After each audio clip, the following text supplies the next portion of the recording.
I ate a bag whilst I didn't have to sleep for 3 days. Ay, ay, ay. All right, folks, here we go. The Warframe 2022 results. Did you know that the inverse square hypotenuse of the eidolon gamma Comorex has a value similar to, if not higher than, the open field adjective descriptor of the Quasarian method? Yeah, I knew that. Everyone knows that. You learned that shit in primary school. Okay. The Warframe 2022 results. Tenno. We have asked for your feedback and you have answered. Thank you for constructive feedback on how we can continue to improve and develop Warframe.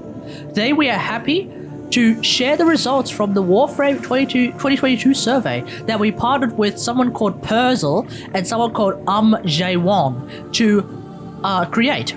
I'm assuming that's actually Jaewon we received 70,253 responses from you, and they are summarized below. Okay, here we go, ladies and gentlemen. Here we go. Okay. Can we go any further? We can't zoom in any further. Okay, that's fine. How was your overall experience with Warframe in 2021? The majority, but not the plurality of players chose somewhere around 5. So not absolutely positive, but not absolute, but still pretty good. Like not horrendous, but still pretty good. Some people, as per usual, there's always going to be a handful of people who absolutely hated last year with regards to Warframe. That is to be expected. And then some people didn't like. Some people liked it a little bit more. Some people liked it a little bit more. Then some people had a very average experience. Most people had a great but not perfect experience. And then we had a handful of people who had, well, not a handful. We had quite a number of people who had a perfect experience. So okay, that's interesting. I think I was sitting in the 5 category, I think. So there we go. You gave it a 3. Interesting. I guess your experience of Warframe is a lot more negative than mine. How do you feel about power creep in Warframe? It looks like the majority just barely are saying that power creep should be avoided. I think I'm still in the unsure. I think I'm in the unsure category though, because the thing about power creep, and I said this before, is that I think power creep is inevitable, unless you want to, because like power creep is inevitable. When you start a game, you tend to, what seems to happen, this happened in Warframe, this happens in Genshin. You have a bunch of characters just to flesh out and fill a bunch of roles for this kind of game. You have like a healer, Trinity. You have someone who does a lot of damage. At the time was probably like Rhino or Mag or something like that, or Banshee. And then you have like a tank, Rhino. You know, you can kind of just go from there.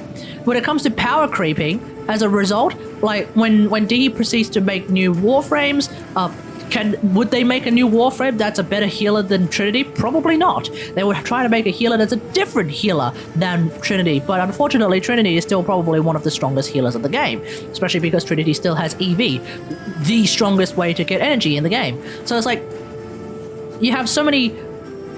If anything, this game has negative power creep, but like that goes to what I'm trying to say, which is that like the thing about power creep is that as the game progresses, you can try to make Warframes that like you don't really want to power creep because you don't want to make the old stuff irrelevant, but you don't want to but you want to make everything seem special and usable and give everyone a reason to use them. But in doing so, you could potentially end up power creeping the game. This is the same in Genshin. Benny is still considered the strongest buffer in the game, just universally, despite the fact that Shenhe and Sara exist, who are great at buffing Cryo and Electro characters. But if one day MiHoYo brings out a fucking buffer character that is the power creeps Benny, well then holy shit, like. You first you would make a character sort of meaningless, and secondly you make a character that's absolutely 100% desperately necessary, that kind of stuff, you know? So it's like, it's a bit strange. Like, power creep, I think, I feel like it's both inevitable and yet something that really should be avoided, so I'm very unsure about it. It definitely has an impact. So I don't think it has no impact to the game. It definitely has an impact because you want everything. You want people who like to use the old shit to still have some value. Whereas if they're just constantly getting left behind, unless they're me, if they're me and I'm using Lisa in Genshin, for example, no matter what, then, you know, you can't really, okay, cool, whatever. But, like, not a whole lot of people are me. So I think the general idea is you want to try and keep everything in some level of balance where, yeah, there might be some Warframes that are slightly better than the others, but you don't want to, like, power creep everything to Kingdom Come. Otherwise, you just end up with you just have a lot of dead assets. Unless you want to turn the game into something like, RuneScape, where, like, power creeping exists in the sense that, like, nobody in their right mind will ever use bronze armor once they get to, like, mithril armor. Nobody in their right mind will ever use mithril armor when they get to rune armor. Nobody in their right mind will ever use rune armor when they could use, like, Bainite armor or, like, some other, like, tier, some other random set. Nobody in their right mind would ever use that. But Warframe is not that kind of a game. We don't have, like, the bronze Warframe, the iron Warframe, the steel Warframe, the gold Warframe. We don't have that kind of stuff. Every Warframe brings their own set of abilities. Every Warframe is supposed to be useful and unique in their own special way. They're not just a direct upgrade from a different other Warframe, with the exception of Primes. So, that's how I feel. Anyway. Which gameplay segment did you enjoy the most in the new war? Okay, most people preferred Karl. Some people preferred Teshin, and then the least amount of people preferred Veso. Now, I wonder if that's just because of the coolness factor of those characters. Because I think I enjoyed Veso a lot more. Veso was more of a thinking man's gameplay. Karl's Karl, and his segment was probably the most enjoyable, just in general, with regards to what's going on. There was a lot of shit going on at the time, because with Karl's segment, guess what? The war was happening.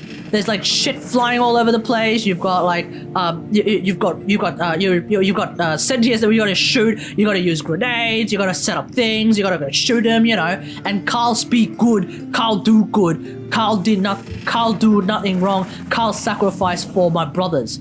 You know, Karl's a cool dude. Veso, on the other hand, was a much more thinking man's segment. I think Veso was a much better designed segment. It's the kind of segment where it's like, okay, I gotta figure out how am I going to move this over there so that this can then hack that thing, but I need to also move this over there too alongside it and make sure it doesn't get blown up. So I'm gonna need to cover for them using that, and I as Veso, I'm gonna try and cover by shooting the dude's legs. There's something like that. I think that was interesting. Veso is simple as fuck? I don't know. Simple to me is Karl. Karl's is simple. Veso's is much more, you gotta like think of like a bunch of other things to figure out. Teshin, on the other hand, I didn't like Teshin at all. Because Teshin's gameplay was a Warframe without some of Warframe's most important abilities. A Warframe that can't do this. You know? Hang on. Teshin was basically a Warframe that cannot just look up and do that. And that screwed with me so much psychologically that like, yeah, like I only got used to it at the end. But even then, it did not work for me at all. It did not work for me at all. So yeah, I would have. There we go. A lot of people. I guess once again, I am off base with the majority of the community when I say that Veso was the best one. Okay. What would make social hubs and dojos more interesting? NPC events, player housing, ship functions, minigames, improved performance.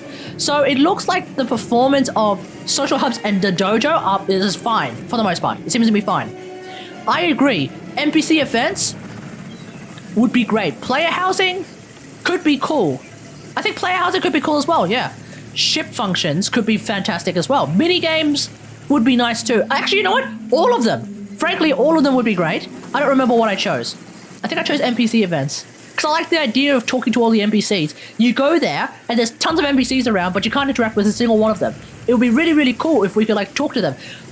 The guy who sells potions and dyes, newly arrived at great risk from the Eurasian zone. Display your love with a streak of vermilion. Highlight those eyes with a dash of red cerulean. Powders and dyes. That guy. Imagine if he sold color kits. If he sold color kits and they're like really nice looking color kits and they actually add like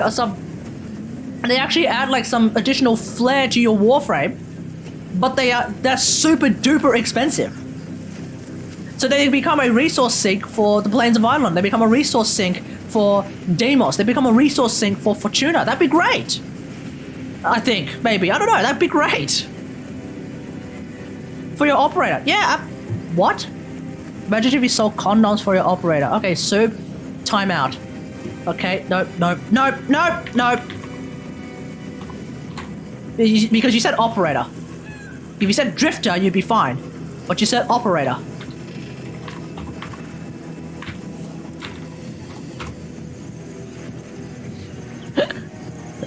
You said operator, so... Nope. How do you feel about Warframe's open worlds? Okay, I don't understand this one. Oh, it's based on how big the bar graph is? Okay. So it looks like for the most part, everyone is around about this... Wait, hold on. This was really hard to read. Okay, yeah, this graph is really hard to read.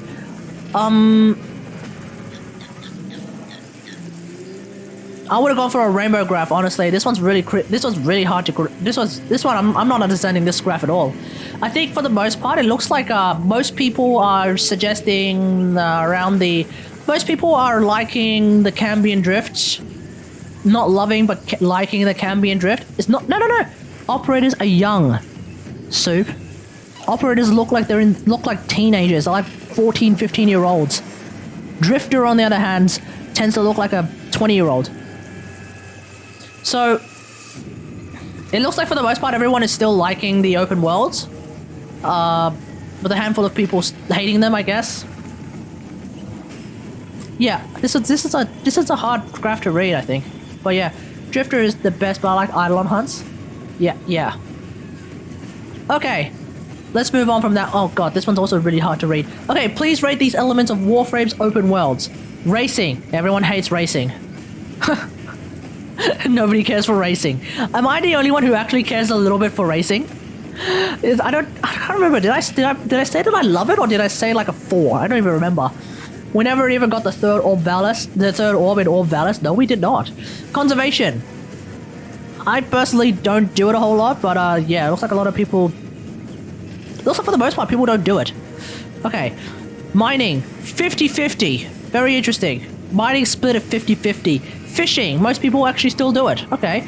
Bounties. Yeah, a lot of people do it. And I agree with that. Bounties are fun. Bounties are like the only thing... Like, bounties are literally like combat events. It's literally a mission purpose, so that's pretty good. NPCs are cool, and exploring is very, very enjoyed by the community, so that's interesting. Maybe as if D like brings in more stuff to scatter around the open worlds, that'll definitely be great for a lot of people who really enjoy exploring in the game. But yeah. Which Warframe without a deluxe skin would you like to see receive one? Wisp. Easiest answer in the universe, Wisp. What happened to Lucy? Lucifer said that he wanted to put he wanted an NPC to give condoms to operators. You do the math. You do the math. I love bounties only because necromechs are fun. Oh yeah, necromechs are great. So yeah, Wisp. Yeah, this is easy.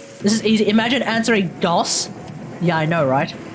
How much of a GOS nerd do you have to be to say, yeah, I want the GOS of all of these Warframes to choose from, I want the GOS deluxe skin over the Wisp deluxe skin. I mean, come on, man. But GOS looks so bad without skins. I don't care. I don't care. I want that I want that Wisp Deluxe skin, okay? This is currently the closest we have to a Wisp Deluxe skin, and this looks fantastic. This is like some sort of Regal Deluxe, this is some sort of like a Regal, I believe it's a Tenogen skin for Wisp, and it looks fantastic. And look at that, bare booty for everyone, right? Cool, awesome. I want Wisp Deluxe. I want to see what DE can do with Wisp to make her look even better. So Wisp Deluxe is for me. Wisp Deluxe, that's what I want. Because of all of these Warframes, I definitely use Wisp a lot more than everyone else. What the fuck is that? Vespa cheeks? Okay. Yeah, I use Wisp a lot more than all of these other Warframes. PH Wisp asset. Yeah, exactly. What new customizations do you want to see most? Okay, armor sets. Armor sets. So people still want to see more armor sets. Interesting, because I feel like we already have too many armor sets. If I were to choose one of these, I would really go for Necromech skins, and that's number 2. I would go for Necromech skins. That's just how I feel. Because we already have so many armor sets, we already have so many Cyandanas, we have so many weapon skins. Landing craft skins, we don't have a whole lot, but not that many people care about it seems. And companion armor sets, unfortunately, we have a handful, but not that many people care about it. Necromech skins, we only have like 5. I was gonna say 3, but we have like 5. You know? So like, when you say like, which one do I want to see most? We have tons of armor sets. We have barely any Necromech sets comparatively. I want to see more Necromech sets. Skins. Necromech skins. Oh, and while we're at it, let's go to do Necromechs. I want the Nidus Prime one to come back. Oh yeah. Oh yeah, that's a good skin, hey. That is a good Necromech skin. That is a good ass Necromech skin. So those are the survey results, and it seems like, I think for the most part, I generally agree with the community. The only thing that I vehemently disagree with the community on, I think, is this part, the new war part. Because I really do think that Veso R is the most interesting part of the new war in terms of these 3 guys. And that Teshin was just triggering. Let me know what you think about all this in the comments below. What do you feel about this? And yeah, cool beats. Until next, thanks for watching on YouTube. If you're watching this after the stream on YouTube, if you like this video, hit that like button, subscribe for more Warframe content. And until next time, I'll see you guys later. Thanks for watching.